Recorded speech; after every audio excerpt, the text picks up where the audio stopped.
옛말에 제자리 미더이라는 말이 있습니다. 낮에 일하는 소는 들에, 논에, 밭에 있어야 됩니다. 그러나 밤에는 또 우리에 있어야 되죠. 가정에도 아버지 자리가 있고 어머니 자리가 있고 할아버지 할머니 자리, 아들, 딸, 또 손자, 손녀 각자의 제자리가 제대로 있을 때 미덕이 되는데 이게 잘못되면 이제 엉망이 되는 것입니다. 자, 범죄 일어나는 그 범죄가 제일 잘 일어나는 그 가능성이 높은 게 뭔지 아세요? 가난도 아닙니다. 또 무슨 정서적인 결함도 아니에요. 제일 범죄가 잘 일어나는 가정이 결손 가정이라는 거예요. 엄마나 아버지가 없을 때 여기서 사고가 많이 난다 이거예요.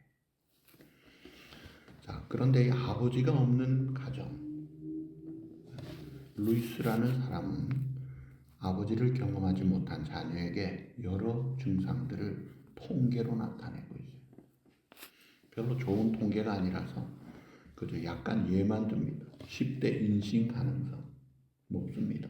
사생아 낳을 가능성, 혼인 실패 가능성, 아들의 실패 가능성도 있고, 고등학교 중퇴 가능성, 학업 불능 상태에 있을 가능성, 또 10대 결혼할 가능성, 등등 이 문제가 일어나는 그 위험한 요소들이 아버지가 없을 때 많이 일어나더라는 거예요.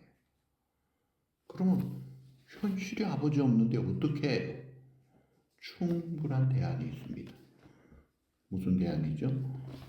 Heavenly Father, 하나님 아버지가 제대로 계시면 충분히 상세하고도 넘치게 남을 줄 압니다. 그래서 우리가 이 육신의 아버지가 때로 먼저 돌아가시든지 어떻게 하든지 없다 할지라도 하나님 아버지 제대로 섬기면 그거는 놀라운 은혜가 넘치는 것이죠. 어떤 가정에 5 자녀가 있는데 그 중에 유독 병약하고 총명하지 못한 자녀가 있었어요. 새해를 시작하면서 아버지가 그 자녀들을 불러 모아놓고 나무 5그루를 주면서 너네들이 이 나무 1년 동안 잘 키운 사람에게 내가 그 소원을 들어주겠다. 1년 뒤에 보니까 유독 한 나무가 잘 자라고 잎도 무성한 거예요. 그래서 그 아들이 누구냐면 병약하고 총명하지 못한 골치 아픈 아들이었어요. 상을 주기 위해서 너 소원이 뭐냐 하니까 뭐뭐 소원도 없는 거예요. 그래서 아버지가 너는 앞으로 훌륭한 식물학자가 되겠구나 칭찬을 해주었습니다. 그런데 이 아들이 참 신기하다. 어떻게 내가 이렇게 인정받고 칭찬받지? 잠이 안 올 정도로 좋아가지고 잠을 설치고 새벽에 그 뒷마당에 자기 나무를 찾으러 갔더니 뿌연 안개 속에 아버지가 자기 나무에 물을 주고 있는 걸 보는 거예요. 여러분, 이 아버지의 인정과 칭찬받은 이 아들이 누군지 압니까? 미국의 유일한 4선 대통령 누구예요? 프랭클린 루즈벨트입니다. 뉴딜 정책을 하고 세계 공황을 극복하고 2차 대전을 연합군을 모아서 힘있게 싸웠던 그 사람이 아버지의 칭찬은 평생 인생의 자양분이 되더라 이거예요. 미국 사람들이 제일 존경하는 대통령이 누구시죠? 에이브람 링컨 대통령. 그 어머니도 훌륭하시지만 그 아버지가 직업이 뭔지 아세요? 구두 선공이었어요. 그런데 이 링컨은 아버지를 굉장히 프라우드하게 생각해요. 그가 의회에 진출했을 때 상원 의원들이 킥킥거리면서 야 너 아버지가 이 신발 만들어줬는데 이게 제대로 잘 될지 모르겠어. 아주 빈정거리기까지 했어요. 그럴 때 링컨은 그러죠. 네, 우리 아버지는 너무나 훌륭한 신발을 만드셔서 나는 그만큼은 안 되지만 의원님의 신발 문제가 있으면 아버지만큼은 안 돼도 내가 한번 수선해 드리죠. 우리 아버지는 너무나 훌륭하시죠. 아주 프라우드하게 생각했던 그 링컨, 구김살 없이 씩씩하게 이 두 개로 나누어진 나라를 하나로 만들고 노예들을 해방하면서 기가 막힌 일을 이룬 것이 그 아버지에 대한 프라우드한 마음이 얼마나 활력을 줬는지 모릅니다. 오늘이 언제나 주님의 날이지만 특별히 오늘은 Father's Day. 미국은 Father's Day가 있잖아요. 한국은 있어요, 없어요? 없어요. 미국은 아버지 날이 있어요. 아버지가 가정을 위해서 책임감 가지고 스트레스 받아가면서 그 자리 지키는 거 보통 고생이 아닙니다. 그래서 우리 아버지들을 향해서 다 같이 힘차게 외쳐봅시다. Happy Father's Day. Happy Father's Day. 우리 김용원 집사님 또 친구분도 같이 오셨는데 또 우리 송건사님 우리 아버지들 참 힘을 좀 내시면 좋겠어요. 이 가정에서 아버지의 마음을 이해하고 함께 나누는 것은 참으로 귀하고 행복한 일입니다. 그런데 아버지의 마음을 알아주지 못하는 그런 가정은 불행한 가정이에요. 오늘 본문은 예수님이 두 아들을 데리고 있는 아버지의 이야기가 나오는데 그 두 아들 둘 다 아버지의 마음을 헤아리지 못하고 그 아버지의 마음에게 근심을 주는 아들의 모습을 봅니다. 자, 이 아버지가 이 두 아들이 있잖아요. 자, 큰 아들은 소위 인사이드에 있는 기득권 아들이에요. 둘째 아들은 아웃사이드 아들입니다. 이제 유대식으로 표현하면 큰 아들은 유대인이에요. 둘째 아들은 이방인이에요. 오늘 우리 표현으로 말하면 큰 아들은 교회 다니는 사람이에요. 둘째 아들은 교회 건성으로 다니거나 안 나오는 사람 말이에요. 근데 두 아들이 다 아버지의 마음을 잘 헤아리지 못하고 근심만 주고 있더라 이거예요.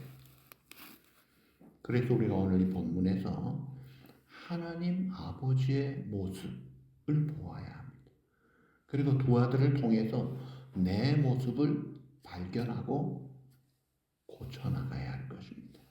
자, 첫 번째 주제는 아버지를 버리고 떠나는 아들의 모습을 보면서 하나님을 떠난 사람들의 뒷모습을 보시는 그 아버지의 아픔, 이것을 우리가 볼 수가 있습니다.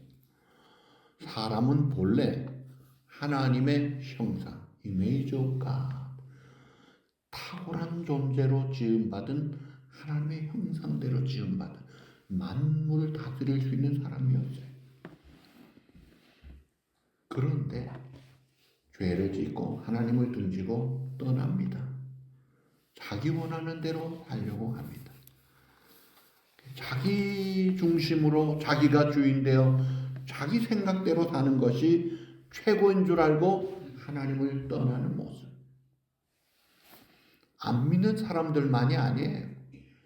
믿는다고 하면서도 하나님이 내 마음 중심에 계시지 않고 손님방 정도, 문간방 정도에 계신 그런 분들이 많더라 이거예요. 그러면서 내 마음대로 나는 내 주관대로 살 거야 하고 생활을 하고자 합니다. 그게 바로 아버지를 떠난 둘째 아들의 모습이에요.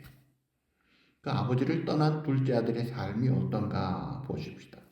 자, 이 둘째 아들이 어느 날 멀쩡히 살아있는 아버지에게 죽으면 받을 유산을 미리 달라고 청합니다. 부려막심하지로 무슨 자격으로? 그런데 그 아들은 부려막심한데 그 아버지가 또 줘요. 근데 이걸 가지고 이 아들은 나는 독립선언, 아버지 떠나서 자유, 해방, 내 마음대로 살 거야. 그러고는 먼 나라로 가버립니다.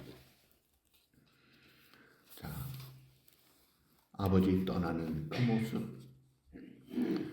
찬송 중에 보니까 양떼를 떠나서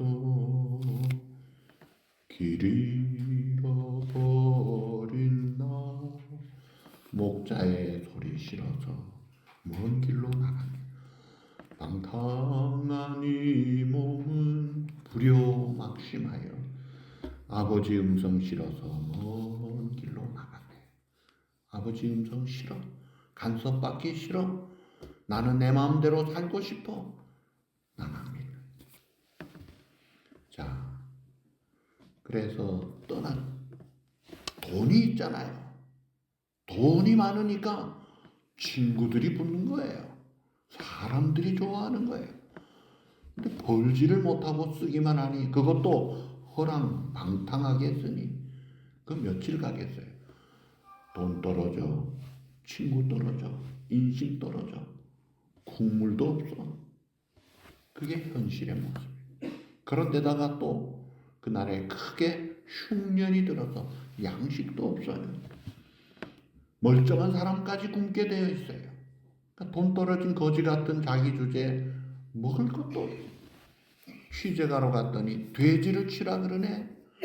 돼지는 유대인들이 먹지도 않고 기르지도 않는 부정하다고 하는 짐승이었습니다. 그런데 이방인들을 위해서 돼지를 치는 일을 하는데 너무 배가 줄여서 돼지가 먹는 쥐염 열매라도 먹으려고 하니까 돼지는 주는데 자기는 안 주네. 그러니까 돼지가 먹는 쥐염 열매도 못 먹는 신세예요. 아버지 집 떠난 아들의 그 처량한 모습의 결론이 그런 모습이더라 이거예요. 돼지 취급도 못 받는 모습. 참 기가 막히잖아요.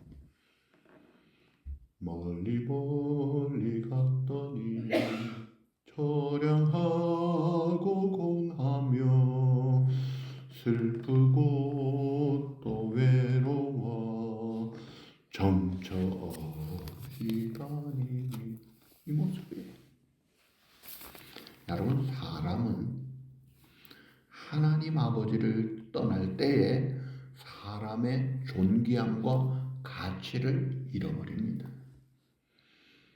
사람들이 생각하기에 돈이 있으면 되지, 권력이 있으면 되지, 명예가 있으면 되지, 건강이 있으면 되지, 뭐가 있으면 되지, 열심히 스펙을 쌓으면 되지 추구하는데 그것들은 다 선물이에요. 지나가는 선물들. 근데 그거 떨어지면 아무것도 없어요.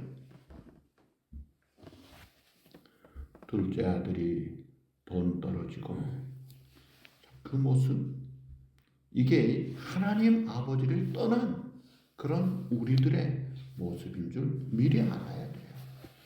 아직은 뭐가 좀 있으니까 시시낙낙하는 것 같죠? 즐거운 것 같죠? 몇 날 못 갑니다. 근본적으로 자, 이 꽃꽂이 얼마나 예뻐요. 냄새도 나고 벌도 옵니다. 그런데요, 2주 지나면 없어요. 왜냐하면 뿌리가 없기 때문에. 이 뿌리 없는 꽃과 같이 인생이 하나님과의 관계가 끊어진 상태는요, 뻔한 거예요. 자, 이것이 첫 번째 우리가 볼 아버지 떠나는 아들을 바라는 아버지의 그 아픔, 그 아들을 향한 아픔이다. 저건 아닌데 망할 줄 알면서도 떼어주면서 돌아오기를 기다리시잖아요. 그 다음에 두 번째 모습, 자, 이 둘째 아들이 자기의 형편없는 오늘의 현실과 비참한 모습을 보면서 깨달았어요. 그래서 그동안 잊었던 아버지를 회상하게 됩니다.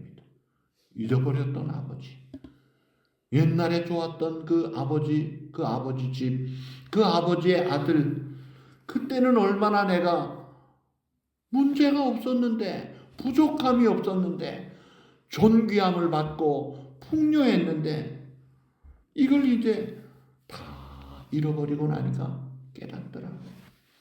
그래서 17절 내 아버지에게는 양식이 풍족한 품꾼이 얼마나 많은가. 나는 여기서 주려 죽는구나. 이전에 몰랐던 그게 뭐예요? 아버지와 함께 산다는 게 얼마나 축복이고 풍요하고 이게 정말 감사한 일인데 이걸 모르고 내 마음대로 살려고 나갔다가 쪽박을 차고 한심하게 돼. 그래서 아버지에게로 돌아가려고 하는데 돌아가기에는 너무나 미안하고 죄스럽고 이건 아니지 싶은 거예요. 그래서 그가 결심을 합니다. 18절 19절에 그 굶주린 상태에서 또 돌아와서 21절에 똑같은 말을 해요. 아버지 내가 하늘과 아버지께 죄를 지었사오니 지금부터는 아버지의 아들이라 걸음을 감당하지 못하겠나이다. 자, 여기 보시면 아버지에게 죄를 지었사오니 라고만 하지 않고 하늘과 아버지께 죄를 지었다. 이게 정답이에요. 아버지에게도 죄를 지었지만 실은 하나님에게 죄 지은 겁니다. 하나님에게 내가 죄를 지었다. 하나님 아버지 없이 살려고 이 죄를 깨닫고 돌아옵니다.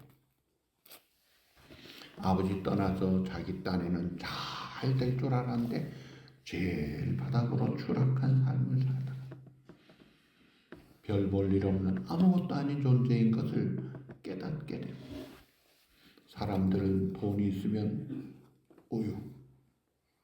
어떤 사람은 그래요. 동기들 만나가지고 부자 친구 동기가 있으니까 참 좋다. 부자 친구가 동기가 있으면 뭐 돈을 척척 잘 내주니까 그런 것 같아. 권력이 있어도 부탁하면 들어주고. 저도요 한때 어떤 분이 그러더라고요. 목사님 교회 무슨 문제가 있으면 저한테 이야기하세요. 내 아들이 민정수석입니다. 민정수석이면 어지간한 거 다 해결해줘요. 물론 제가 부탁할 일도 없었지만 그분 지금 돌아가셨는지 살았는지 그 민정수석 어디 사는지 지금 몰라요. 한때 권력에 벌써 수십 년 전 이야기입니다. 아무것도 아니더라고요. 자, 알렉산더 대왕 마게도냐 제국을 세운 세계를 제패한 왔노라 보았노라 정복했노라. 세계를 정복한 그가 죽을 때 유언을 남기면서 특별한 유언 중에 하나가 뭐냐면 관을 만들어서 구멍을 뚫어서 자기 손을 내놓고 운구하라는 거예요. 관에 구멍을 동그랗게 뚫어가지고 그 손은 이제 빈손이에요. 왜 그래요? 그랬더니 공술의 공수거를 알아야 된다는 거예요. 무슨 말이에요? 공수, 빈손, 올래자 갈것자. 올 때 빈손으로 오고 갈 때 빈손으로 간다. 세계를 누리고 정복한 알렉산더도 빈털터리로 가는 거 너네들 알아야 돼요. 갈 때 아무것도 가지고 가는 게 없어요. 자, 그런 그 깨달음을 이제 이 둘째 아들이 깨닫게 되고 선물만 챙기다가 선물 주시는 정작 아버지, 선물 주시는 나를 사랑하는 그분은 잊어먹고 살다가 이제 실체를 발견한 거예요.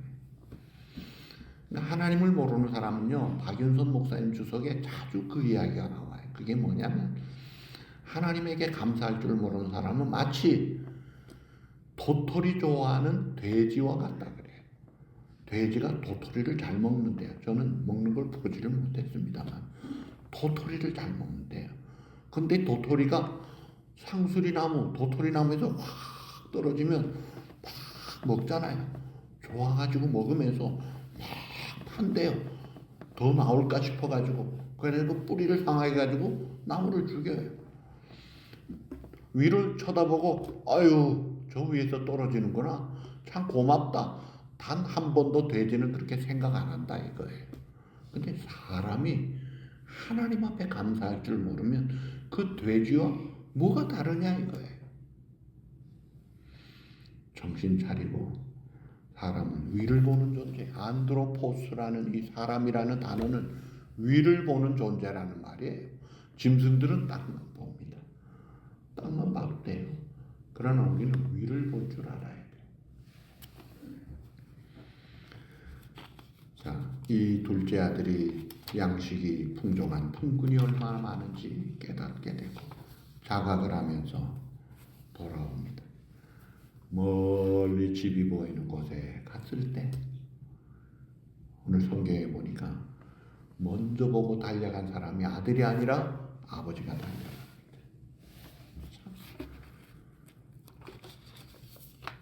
아들을 늘 측은히 여기고 불쌍히 여기고 소위 사자성어로 오매불망 학수고대 언제 돌아오나 언제 돌아오나 허구한 날 그 길목을 보면서 기다리다가 아들인가 보다 하고 쫓아가 보면 비슷한 사람 또 실망하고 또 언제 돌아오나 그러다 어느 날 보니까 거지 행색인데 아들인 거예요. 그래서 달려가는 겁니다.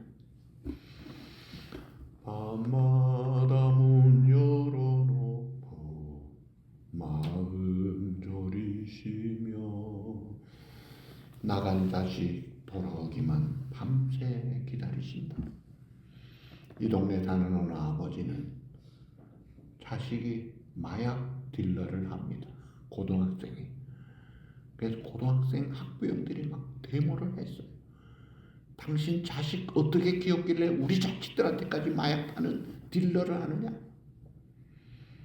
결국은 그 아들 손을 붙잡고 폴리스 디파트먼트에 가서 넘겨줍니다. 교육 좀 받으라고. 감당이 안 되는 거예요. 그거 쉽지 않아요. 사실은 그 자식 집이 없이 살았어요. 자기 마음대로 살았어요. 그분 말씀이 그래요. 나는 우리 집 정문을 닫아본 적이 없습니다. 열어놨대. 언제든지 들어오라. 근데 나중에 결국 돌아왔어요. 제정신 차리고 제자리를 찾더라고요. 하나님의 은혜로. 참 안타까운 모습이지만 자, 둘째 아들이 돌아올 때 그 생색이 볼썽사나운 모습 거지 중에 이런 산거지가 없잖아요. 근데 그를 얼싸안고 입을 맞춥니다. 만약 다른 사원 보고 야 우리 아들 얼싸안고 입 맞춰라 그러면요 무슨 소리래 이 거지 같은 거 같아 아주 성을 냈을 거예요. 그런데 아버지는 그렇게 상관이 없어요. 더러우면 어떻고 냄새나면 어떻고 추하면 어때? 더 불쌍하고 더 안고 싶고 더 덮어주고 싶고 더 용서하고 싶은 이게 하나님 아버지의 마음이에요. 지은 죄가 아무리 무겁고 크기로 주 어찌 못 감당하고 못 받으시려 우리 주의 넓은 가슴은 하늘보다 넓고 넓어. 아버지의 마음 얼싸안고 좋아가지고 좋은 옷을 입히고 손에 가락지를 끼우고 살찐 송아지를 잡아서 잔치를 베풀고 이웃 사람들 초청해서 같이 기뻐하자. 아버지 집에 돌아왔더니 그냥 회복이 되는 거예요. 아들의 존귀함과 그 풍성함과 그 즐거움이 그대로 회복이 되는 걸 볼 때 오늘 우리에게 주시는 교훈이 뭐예요? 우리가 이 땅에서 하나님의 아들로 존귀하게 살아가려면 하나님 아버지의 자녀로 살아야 된다 이거예요. 하나님 아버지의 존귀함만 따먹고 그 좋은 것만 따먹고 하나님 아버지 없이 사는 게 아니라 그 하나님 아버지의 자녀답게, 그래서 하나님을 아버지로 모시고 살아야 돼. 요한복음 1장 12절 다 같이 보시죠. 영접하는 자 곧 그 이름을 믿는 자들에게 하나님의 자녀가 되는 권세를, 처음 예수님을 영접할 때부터 하나님의 자녀의 권세가 임하고, 내가 하나님을 아버지로, 내 구주로, 나의 주님으로, 나의 왕으로, 나의 모든 것을 주관하시는 절대 주권자로 인정하고 믿는 만큼 그 아들의 존귀함은 확실히 세워지고 보장되는 것입니다. 사람들에게 존귀함을 받으려고 수고하는 일이 많지만 그게 아니에요. 따라하십시다. 우리가 하나님 아버지의 자녀로 살아갈 때에 가장 존귀한 존재가 됩니다. 우리가 하나님 아버지의 그 자녀로 살아갈 때 가장 존귀한 하나님의 영광스러운 자녀로 산다는 거예요. 이걸 우리가 알아야 돼요. 아버지 집이 좋은 줄 알아요. 주의 궁전에 산 날이 다른 곳의 첫날보다 낫다. 그 고백을 할 수 있어야 돼요. 그 다음에 마지막 세 번째 단락은 하나님 아버지는 하나님과 함께 있는 것이 얼마나 풍요로운 삶인지를 알기 원하십니다. 이건 이제 큰아들을 향한 모습이에요. 이 큰아들이, 둘째 아들이 돌아오니까 막 불평을 합니다. 아이고, 아버지는 나한테는 염소 새끼 한 마리 안 주더니 아들 잡아야 되는데 왜 송아지는 왜 잡아요? 아주 불평 원망하면서 떠나는 거예요. 그럴 때 누가복음 15장 31절 또 32절, 너는 항상 나와 함께 있으니 내 것이 다 내 것이니 내 동생은 죽었다가 살아났으며 내가 잃었다가 얻었기로 우리가 즐거워하고 기뻐하는 것이 마땅하니라. 아버지 마음에는 잃어버린 재산이 눈에 안 들어와요. 죽었다고 생각한 아들 살아와서 돌아온 것, 이게 기쁘고 이게 즐겁고 마땅히 잔치하고 춤을 춰야 될 일 아니냐 이거예요. 근데 첫째 아들 눈에는 살아온 동생 안 보여. 잃어버린 재산들, 배가 망신한 부려먹지만 못난 저 동생 잡아야 되는 것만 생각하고 있어요. 그러니 아버지 마음을 이해하지도 못하니까 함께 기뻐하지도 못하고 잔치에 들어가지도 않습니다. 그게 오늘 우리들에게도 그런 모습이 있지 않느냐요. 돌아온 탕자의 그림, 유명한 화가 럼브란트라는 사람이 있죠. 예. 그분의 탕자의 그림 굉장히, 세인트 피터스버그 레닌그라드 그 박물관에서 그걸 보고 와서 가져온 이야기들을 많이 들었는데요. 거기에 가면 이제 렘브란트 작가의 그 원작이 거기에 있답니다. 거기 보면 아들이 거지가 되어가지고 돌아와, 신발도 떨어지고 형편없는 거지가 되어 있는 그 아들을 아버지가 꼭 안아주고 있어요. 근데 그 그림에 보면 안아주는 손이 오른손 왼손이 다른 손이에요. 달라요. 왜 그런지 아세요? 한 손은 어머니 손을 펴시는, 한 손은 아버지 손을 펴시는 겁니다. 하나님 아버지의 손이 아버지 어머니의 손이에요. 하나님의 마음에는 어머니의 마음과 아버지의 마음이 같이 있는 거예요. 그 어머니 아버지의 마음으로 꼭 애처롭게 돌아왔구나. 너 얼마나 고생했니? 원망이 아니라, 따지는 게 아니라 너무 고생했지. 그런데 그 옆에 보면요, 못마땅하게 째려보는 사람이 있어요. 째려보는 사람이 큰아들이에요. 헨리 나우엔이라는 아주 탁월한 영성학자인데 이 양반이 이 그림 원작 앞에서 그림을 이렇게 보다가 탐자를 보면서 저게 나구나. 내가 저렇게 허랑방탕했지. 하나님의 뜻을 어겼지. 그러고 한참 더 보니까 자기 얼굴이 하나 더 있더래요. 큰 아들을 보니까 저게 나구나. 사람들을 비난하고 정죄하기 좋아하고 책망하기 좋아했던 엉터리같이 살아온 나구나. 그 앞에서 통곡을 하고 인생을 다르게 살겠다고 결심했다고 그래요. 오늘 말씀을 정리합니다. 고린도전서 13장 11절 다 같이 보시죠. 내가 어렸을 때에는 말하는 것이 어린아이와 같고 깨닫는 것이 어린아이와 같고 생각하는 것이 어린아이와 같다.